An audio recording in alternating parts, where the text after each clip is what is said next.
What's going on, guys? Welcome to the channel. Thanks for joining me on this one-take motovlog on the 2018 DR650. It is about 80 degrees here in central Wisconsin, so I'm gonna get moving. Got the full MSR Explorer gear on, all the vents open, and it's actually quite comfy, but only when I'm moving, so let's get to moving here and get the air flowing. So I'm sure all of you have wondered the answer to this question that we're going to answer here today at one point or another, probably shortly after you read the channel name and wondered who the heck is this goofball that calls himself Swanky Cat. And I guess I don't know that I ever really planned on calling myself Swanky Cat. I guess I just get called that now because that's, I mean, just sort of how YouTube works, right? So I guess answered the question I've answered why it's called this, or where I came up with the name for it anyways, actually a couple times, and most recently just at the very end, I guess, of the last Ask Swanky Cat video.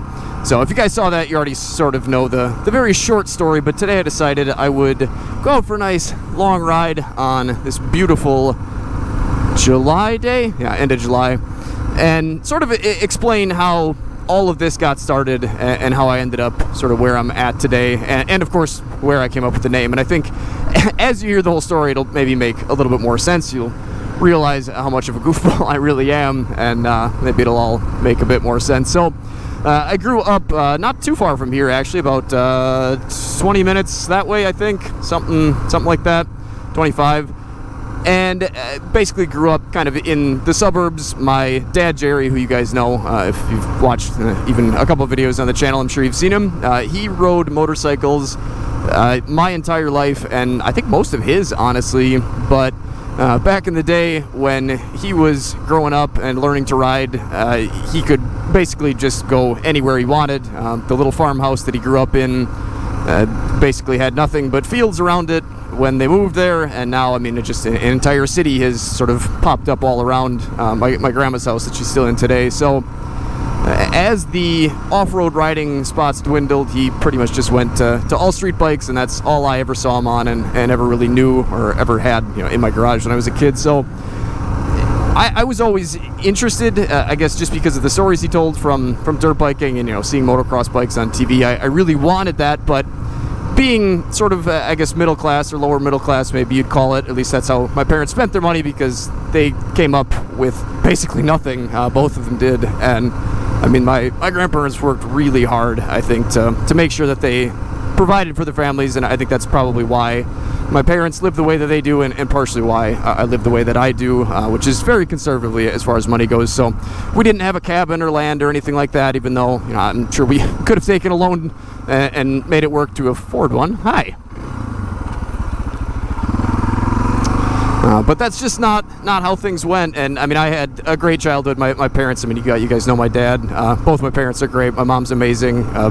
Wonderful upbringing, very blessed. So this is going to sound like complaining, but I don't mean it to be that way. But I always wanted the cabin. I always wanted the land. I always wanted, the hunting shacks and the place to ride a four-wheeler, or go off on the trails and just explore in the woods. And we never had that, but my dad always liked deer hunting and bird hunting, so we would go to a place not too far from here, actually, where at that point in time the land was owned by some company that they just would let you drive on it, where now it's all locked up tight and owned by the state.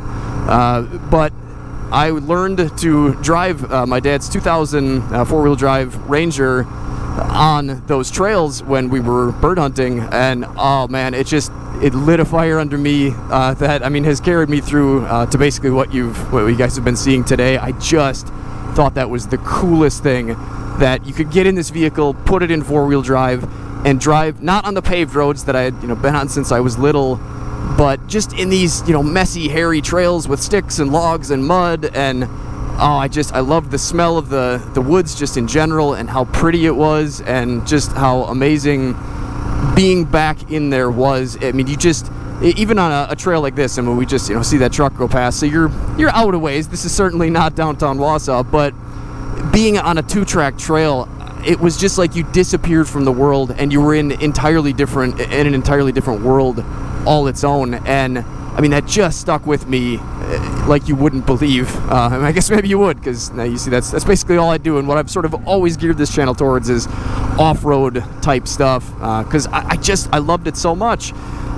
But of course, being I think 10 or 12 or however old I was, I certainly wasn't going to buy my own truck, and without a truck there was no way to get a 4-wheeler to any land, especially since we didn't own any. And at that point in time I had no idea what was available up north to us, mostly because there was really no internet, or at least not any awesome resources like we have today for finding county land and just land information and trails and that sort of thing. And in a lot of places I think there are a lot of just open sections of land, or just the unmaintained roads, where around here, and just being close to the big city of Wausau, big city for me anyway, everything just basically got ruined by all the idiots that thought that any open trail or any land that you could access with a vehicle was just their own private tube TV dump or mattress dump or whatever. That just always drove me nuts, mostly because it's horrible, but also because I knew that it was wrecking these amazing places, one by one. I mean, ever since I was 18, I watched these places just dwindle to, basically we have nothing around here that you can ride off-road. I mean, you have to go at least, well, I guess Tigerton's a half hour away or so, but to get to any good tracts of land, you got to go at least an hour. And I think I was about 18 when I got my first pickup truck. I was working at the local Target store, mostly kind of like in the electronics department, actually building some of the bikes as well. And obviously not making, well, back then, maybe it's not obvious anymore, not making a whole lot of money. I don't think I ever saw more than like $8 an hour there. So the truck that I bought, my dad was a bit nervous about and was really pretty much against, just because gas prices were like absolutely ridiculous back then, more than they are now even, I think. So I wanted something that I could take off-road. I also had been pulled over a lot with my red 87 Firebird, which was a bit beat up, but still a pretty cool car. But I got stopped a lot by the local cops. And with only 2 points left on my license, I figured it was maybe best to move to something else. And like I said, I mean, a four-wheel drive truck had just been calling my name forever. And oh man, I love that pickup so much. I actually ended up paying a guy just kind of somewhere around Stevens Point that I found when I was purchasing a bumper, because I think I backed into a tree, or my buddy backed into me with his 79 Ford Ranchero. I don't remember which bumper it was, but anyways, one of the bumpers, I met this guy that had a lift kit that he said that he could sell me and put in the truck. So I had my first lifted truck, and I don't know that I ever took the thing off-road hardly after I lifted it, because I was so worried I was going to break something on it. But it was just such a cool thing, and ever since then, up until just recently now, I've owned trucks. And even though, like I said, I mean, the places that we could take them that were, not gated off or whatever, that were, open to the public, and still are open to the public, but not to vehicles anymore from those idiots that, went and dumped their garbage back there. So I really, as much as I loved having a truck, there just wasn't anywhere to ride it or to drive it. And I think somewhere around that time would have been when I was basically kind of told by my dad that I needed to go to school for something. I wasn't really sure what I wanted to do. I never really liked high school. I never really liked my job at Target all that much. I mean, it was okay, but I certainly never wanted to get up and go to work. Not that I think most people do. But I was never really somebody who, I mean, I guess I was always a very shy person, and I guess kind of still am, honestly, which I'm sure none of you guys, especially after watching me ramble in videos like this, would ever believe. But it's not until I have something to talk about, something that I'm interested in, mostly motorcycles, that I'll say more than a couple words. I'm pretty much just happy to stand and listen and smile and nod. I'm not a big small talker, not just not good at communicating with other humans about anything other than, you know, something like I said, like motorcycling. So I really was pretty reluctant even to get that job at Target, and I mean, I hated being a cashier because I had to talk to people and count in front of people, and I was very, I don't know, just a nervous kid that didn't like attention.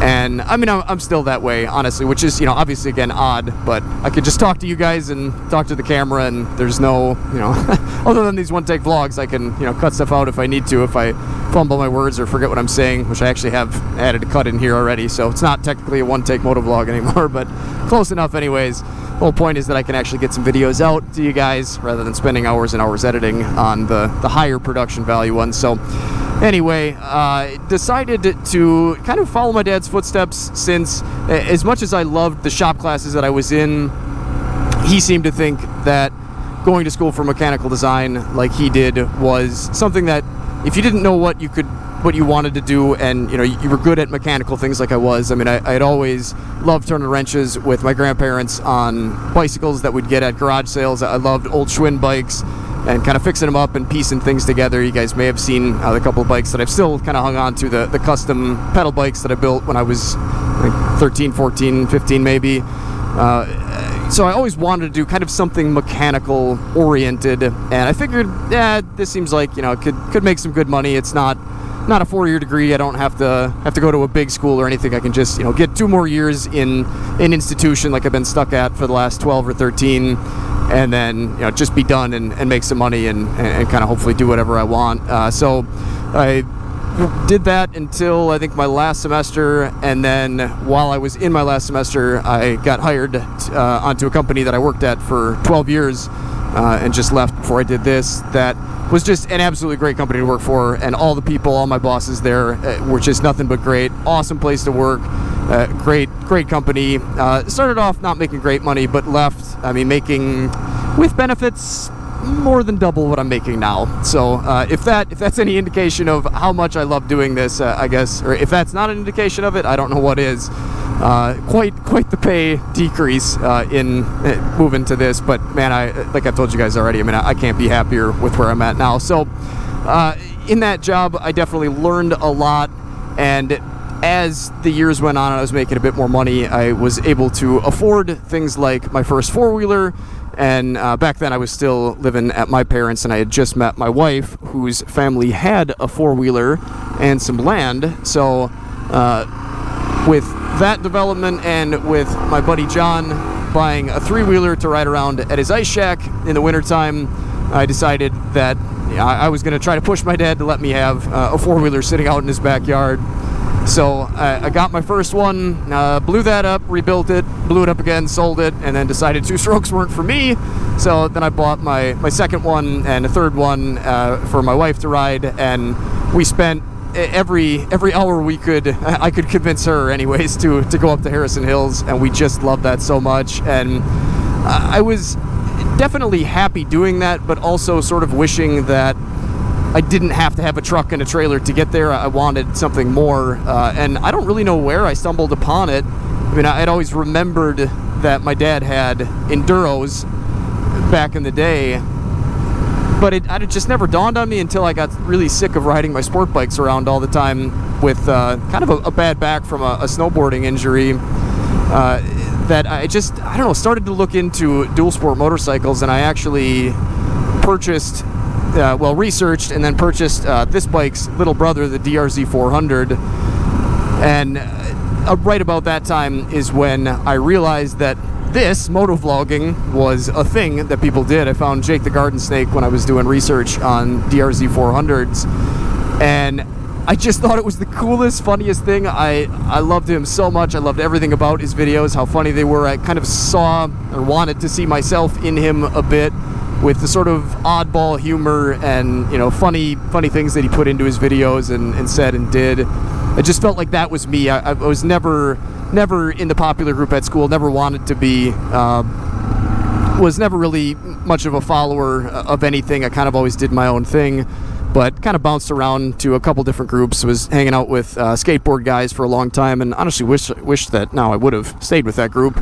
But I kind of bounced around a bit, spent a little bit of time with kind of the outcast country guys, people that lived in the country, and that's sort of kind of also when I got into trucks, and basically just realized that, I mean, in town where I was just not where I was happy, and I ever since then had wanted to move out into the country, and that's eventually where my wife and I now ended up. And I mean, we just absolutely love it, and I loved being just kind of different in every way. And I kind of kept the whole motovlog thing, I guess, sort of in the back of my mind, but sort of moved on from it when I kind of got sick of the DRZ, and just really realized that, like I've told you guys a whole bunch now, it just wasn't what I thought it would be. I thought it would be this bike, essentially, and it was not. It just wasn't as much fun above 55. So my interest in that kind of waned, and I mean, I was almost ready to just give up motorcycling when I guess my dad found the Gen 2 KLRs, and I looked up some videos on those, and I just kind of fell in love with the idea of a bike that was made for the highway, but also could be taken off-road. And obviously, like you guys have heard and seen in the more recent videos, I'm realizing that, not realizing, I knew it the whole time, just didn't have a good benchmark other than, you know, the what other people had told me about bikes like the DR and the XR compared to the KLR. But I decided that was probably the better move instead of this, because I wanted something with a full fairing, and the adventure bike idea I really liked. Again, not because I wanted to go cross country, but just because I needed to ride an hour to my trails, and had been used to the sort of, I guess comfort isn't the right word, but the full fairing sport bikes that added some wind protection and were fun, again, around the corners and stuff, had enough power to do that. And I mean, that basically, I think, kind of got me interested or started on, I guess, the bike, and the watching the videos in general made me realize that, you know, as great as videos and channels like Jake the Garden Snake were, I felt like there was something missing from the, I guess, review videos back then. And I know this probably sounds ridiculous now, because there is so much content out there, so much content to the problem that a creator like me has a very hard time, even though I've been around for so long, getting videos out there, because there's just so much being put out there, you know, hour after hour, every minute.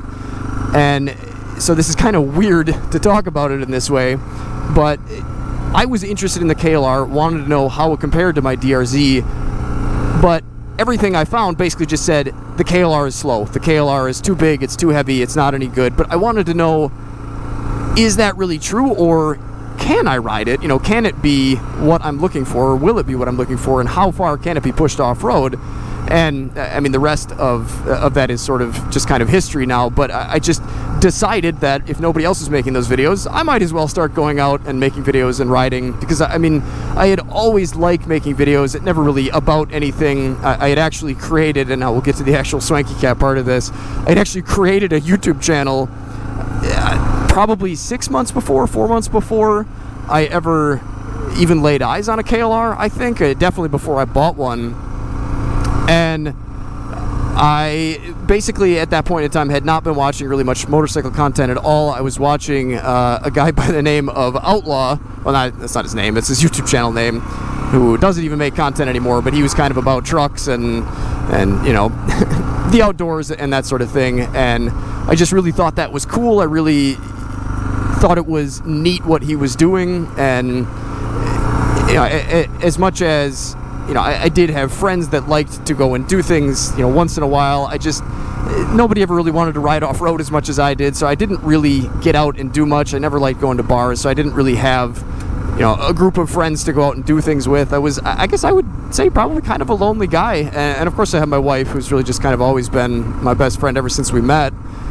And I just kind of sat at home a lot and either played video games and drank beer, or, you know, watched Outlaw, and it just kind of wasn't very happy in my career. I mean, like I said, it was an absolutely great place to work, but for somebody like me who's sort of an oddball and not really interested in, you know, small talk or anything like that, it just wasn't my thing. I didn't really like living on somebody else's schedule. I mean, I kind of just, I enjoy being on my own schedule and, you know, just kind of doing whatever I want whenever I feel like it. And certainly don't like getting up early in the morning. I've always just been a bit of a night owl. I keep dancing around the Swanky Cat thing. So our orange cat, my wife just basically brought home one day. I won't go through the story on how she ended up with it. A family member that's not very... never mind. We ended up with this cat that my wife sort of rescued, I suppose. And I didn't really want a cat at the time because I had roommates that I was always, I always worry about everything, but I was worried the little kitten was going to get let outside and I'd feel, you know, awful if it got ran over or whatever, but I didn't want that responsibility now. And I just decided, well, you know, whatever, the cat seems to like me, you know, my wife seems to like it, she never got to have a cat, so, you know, whatever, I guess I'll have a cat now. And he's a little orange cat that had no tail and kind of a goofy little animal, still is, definitely very odd.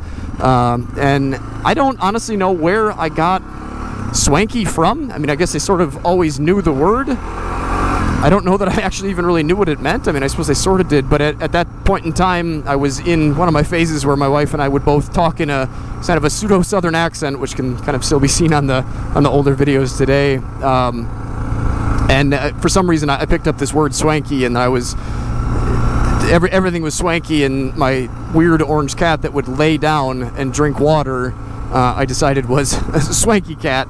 So that's what I would call him. And I decided when I was just creating this channel with, like I said, no real ambition or idea of what it would ever be, I decided Swanky Cat sounded like a weird enough name that it would fit me, regardless of what I decided to do. So the channel basically just sat idle again until, I'm sorry, this is all over the place. This is how my brain works. Until I had basically decided to start making videos that I wanted to see when I had been researching the KLR and the DR650 and other bikes. And so that's sort of how that all got started. And then, I mean, you guys can kind of... where do I have to go here?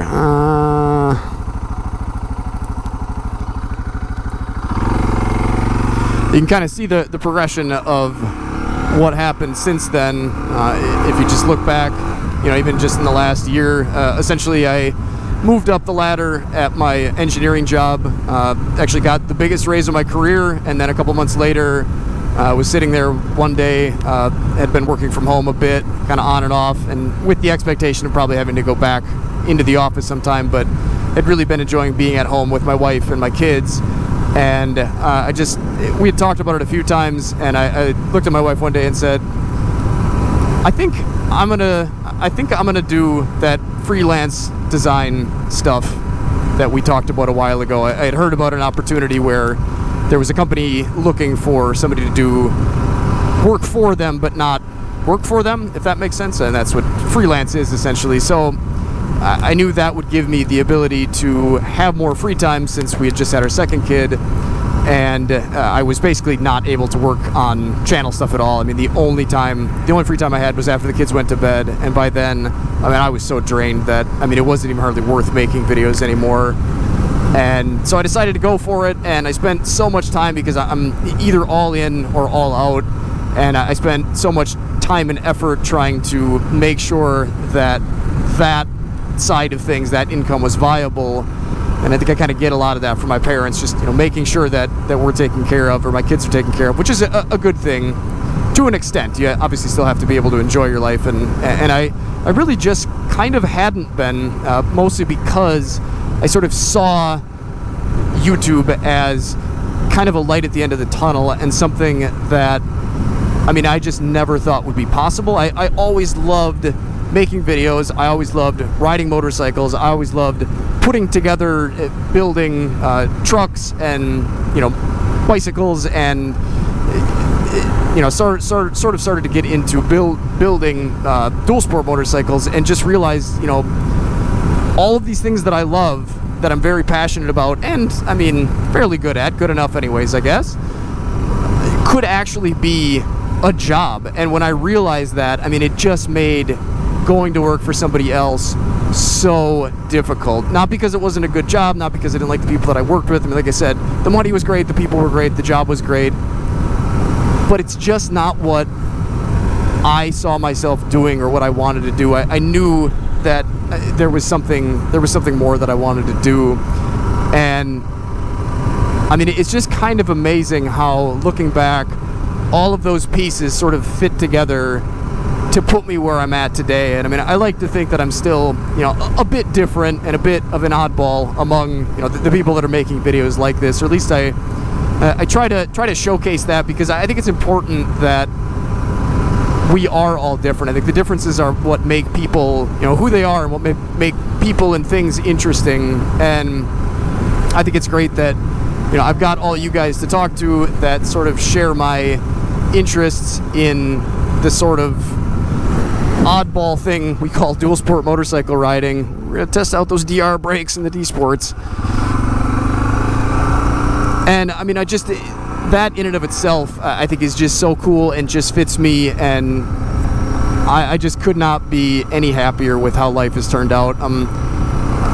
I'm just so blessed, and I mean, I have you guys to thank. I have God to thank. I mean, I couldn't do any of this without him, obviously, and without you guys. I mean, I wouldn't be able to do any of this. So I do have each and every one of you that have helped me along the way, even just with your views, every once in a while. I mean, I really do appreciate it. I definitely appreciate my channel members. I definitely appreciate all you guys that take the time to click on one of my affiliate links down either in the description, or I've been pinning them in the top comment in the comment section. That is what allows me to basically have this dream be a reality, and make it work with just 30,000 subscribers like I have. Of course, the e-bike videos, which I've sort of dialed back a little bit now, kind of hit that hard to begin with, and now I've been trying to focus on the bike build stuff. All of those things just sort of fell together, and of course Rocky Mountain, I wouldn't be able to do it without them either. And I'm just so thankful and so happy. And I never thought when I created that goofy YouTube channel name 9 years ago now, probably something like that, that it would turn into my dream career that I never knew existed back when I was looking through the brochure at the local tech school for different jobs and degrees. And I don't know, it's just amazing how things fall into place, and it's not over. It's just getting started, and I can't wait to see where it goes. So, right turn, no stop. So thank you guys for joining me, and thank you for sticking with me to the end of this rant. I hope it was interesting and informative, and I hope I didn't miss anything that I was going to say. I'm sure I did, but thank you, and get out here and enjoy it. I hope these videos brighten your day and help you get through whatever you're getting through, and I hope that each one of you can find the same sort of happiness. And not to say that I am happy all the time. I mean, like I've told you guys in other videos, I still get down. I mean, money and even a great career and a great amazing wife and amazing kids, and this wonderful life that I have, I still get down. I'm still a person. I'm not this happy-go-lucky dude all the time. I mean, I try to make videos when I am feeling good, but I still feel down every once in a while. It's part of being human. There's nothing natural about being happy all the time. At least not that I've found yet. Anyways, I don't know. I guess maybe I got some work to do. I suppose I do. But either way, thank you guys. Take care. Stay safe. Stay swanky. Get out and enjoy this beautiful world God created. Any chance you get. If you can't do that right now, here's some more videos to check out in the meantime. Thanks again, guys. We'll see you on the next one. I'm gonna go home and probably change some fork seals. Gotta do that one of these days. It should be today. I'm gonna go do that. I think, maybe. Maybe not.